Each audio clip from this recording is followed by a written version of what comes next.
Ayan guys, so hanggang doon na oh. Puro makinarya na yan. Zoom natin konti guys ha. Ayan oh. Ayan, ang lalaki ng makinarya dyan sa gilid nitong ano bang hotel to? Yung Lime Hotel. Ito guys sa may gilid natin, hotel to. Itong nasa gilid natin, pakita ko sa inyo. Ayan oh, yung hotel na yan guys oh. Ayan. Ayan, wala nang tubig dati dito. Pag dunga mo dyan sa bintana guys, tubig yung makikita mo.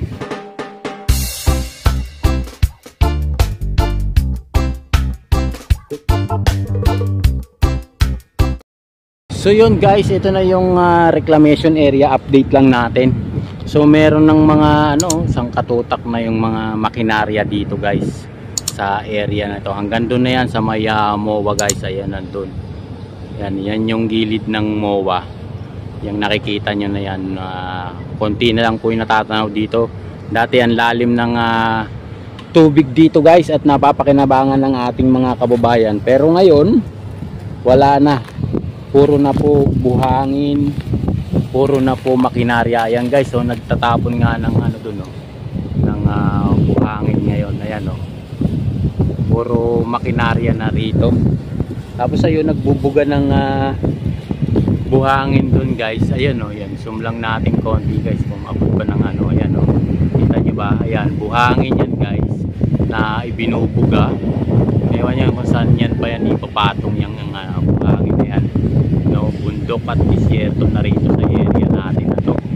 So ayan yung area ngayon na to sa may reclamation sa Pasay guys. Dati yan yung gutter na yan guys. Yung tubig dyan halos umabot dyan sa may flooring. Yung tubig yan, flooring na yan dun sa kabila dyan. Ngayon po mataas pa yung tambak ng buhangin kaysa dun sa gutter. Ayan guys oh. Dati ang dami lang nakukuha diyang isda, lapu-lapu, sariwang isda, sariwang tahong. Hanggang doon po yan sa area na yon. Ngayon po wala na. Wala na pong matanaw kundi puro po buhangin. Buhangin na po at puro makinarya yung nandyan. Ayan oh. Grabe yung makinarya na nakasalpak ngayon dito guys. Ayan oh. Hanggang doon po yan sa kabila. Ayan oh, puro makinarya na. So hindi natin alam kung ano yung itatayo dito, kung ano yung gustong palabasin ng ating Pangulo dito sa area na to guys. Darating ang araw na hindi magtatagal itong lugar na to guys ay magiging isang malaking syudad. Sana naman wag lumubog yung mga karatig na barangay o karatig na nayon nitong reclamation area to. Sigurado kasi yung tubig nito pag nag-overflow tatamaan yung kalakihan ng Las Piñas, yung mga karatig nilang barangay nitong area na to guys. Mapansin nyo hanggang doon yan o, hanggang doon na yan guys. So hanggang doon puno na po ng makinarya itong area na to dati. Ayan, hanggang doon po wala na pong natitirang tubig. Ayan guys, so hanggang doon na oh. Puro makinarya na yan. Zoom natin konti guys ha. Ayan oh. Ayan, ang lalaki ng makinarya dyan sa gilid nitong ano bang hotel to? Yung Lime Hotel. Ito guys sa may gilid natin, hotel to. Itong nasa gilid natin, pakita ko sa inyo. Ayan oh, yung hotel na yan guys oh. Ayan. Ayan, wala nang tubig dati dito. Pag dunga mo dyan sa bintana guys, tubig yung makikita mo na maraming nangingisda pa. Pero ngayon puro buhangin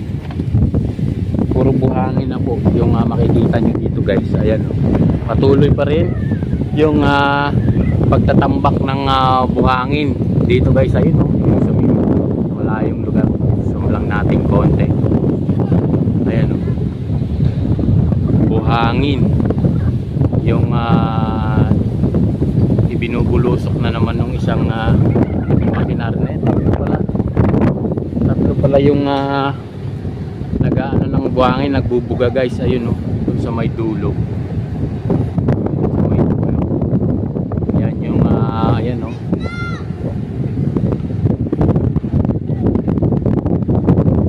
Hangin yung binababa nila guys. Dito medyo malakas kasi yung hangin dati yan guys. So, yan nakano na yan. Hangin po yung binababa yan hanggang doon sa kabilang dulo. Ayan no. Puro buhangin po yan na yan. Yung ibinubugan ng isang makinarya na yan. Hanggang doon po sa likod nitong building na to guys. Natatabunan na nitong puno na to guys. Mapansin nyo yan. Malayo na yan tayo dito sa kinalalagyan natin. Puno na ng buhangin at ayan no. Grabe yung ano nito area na to. Wala nang pong makitang tubig, puro buhangin. Yung pong mga barko doon sa may bandang dulo, ayan, zoom lang natin konti. Ayan no, nagbubuga rin ng buhangin doon. Medyo malayo lang sa atin, hindi na natin ayan, mga barko na yan guys. Buhangin po yung binubuga niyan. Ayan no. Ayan, nagbubuga naman sila ng buhangin. Ayan guys, ayan no. Yan, buhangin yan. Yan yung tumatapon na yan. Buhangin. Saka dito sa may dalawang magkasunod. Mas malakas yung buga ng isa. So, pakita ko sa inyo, nakukublihan kasi yung dalawang parang poste na yan guys. Ayan no. So, lang natin konti guys para maaninag nyo konti. So, ayan, ayan no. Buhangin po yan, yung ibinubuga na yan. So, hindi natin alam kung ano yung gagawin at plano ng ating mahal na Pangulo. Samantalang nung si Pangulo Duterte po, walang ganito dito eh. Walang ganyan. Pinapaganda po niya yung area pero walang reclamation. Kaya ginawa niya lang reclamation at pinayos yung pong Manila Bay. Nilinis po yung basura pero wala pong ganito na na buhangin po yung ibabagsak dito sa mga katabing lugar na to, na puro na dapat po ay napapakinabangan ng ating mga kababayan. Hindi po buhangin yung inilalagay dito guys. So ayan no, puro makinarya hanggang doon po sa dulo no. Hindi na po matanaw yung bayan ng Las Piñas. Dati tanaw dito po yung Las Piñas doon sa may yan no. Puro na po buhangin. Puro na po tambak ng buhangin. Disyerto na po itong area na to. Hanggang doon sa may dulo na yan. Mapansin nyo hanggang doon. Ayan. Hanggang dito. May mga malalaking makinarya. Hindi lang natin makitang maayos. Ayan dyan sa gilid guys. Nung na yan. No? Ayan. Zoom natin konti. Ayan. Ayan. Puro makinarya po yan. Ayan. No? Ang lalaking makinarya dyan na nasa gilid. Para mag-ayos ng mga buhangin. Yan mga buhangin. So yan yung nakita natin dito at naabutan. Hanggang doon may nagtatapon pa ng buhangin. Ayan, puro makinarya po yan. Ang lalaki. Ayan guys. So yan yung sitwasyon dito. No, dati dyan pag ganitong araw po, Sunday o Sabado, ang dami po nanguhuli ng isda dyan. No, naaabutan namin dito, napapadaan kami dito hanggang doon sa may gilid ng MOA. Ang dami pong nanguhuli ng isda. Ngayon wala na. Puro na po tambak ng buhangin. Yan, may mga kababayan pa nga tayo dyan sa ayan o, ayan, sa may puno. Nakatira. Ayan o. Yan lang po sila nakatira. Yan yung po pinagkakakitaan nilang manguha ng ng tahong. Ngayon wala na. Tambak na po ng buhangin. At saka may bakod na po itong yung gutter dito. Ayan, may bakod na po. Dati wala pong bakod yan. Ang dami pong tao dito pagkalinggo. So ayan na yung itsura nung ito ng reclamation area guys. Ayan, grabe yung reclamation area na to, no? Darating ang araw na magkakaroon ng problema rito guys, no? Sana naman wag mangyari yung inaakala ko na siguradong mangyayari pag dumating yung panahon na yun. So, maraming mawawalang tao dyan guys pagka dumating yung panahon na yun. So yun, maraming salamat po sa inyo guys, no? Kaya hanggang dito na lang at magpapaalam na sa inyo. Maraming salamat po sa inyo lahat, no? Sa walang sawa ninyong pagsubaybay sa aking YouTube channel.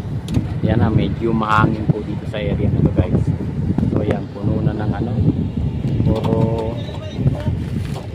ayan no, ang lakas po ng buga ng ano doon, ng ano ba yun, ng buhangin. Ayan guys, zoom lang natin konti. Ayan, ayan, ayan, buhangin po yan ay binubuga. Ayan, ayan, ang lakas po ng buga ng buhangin na yan.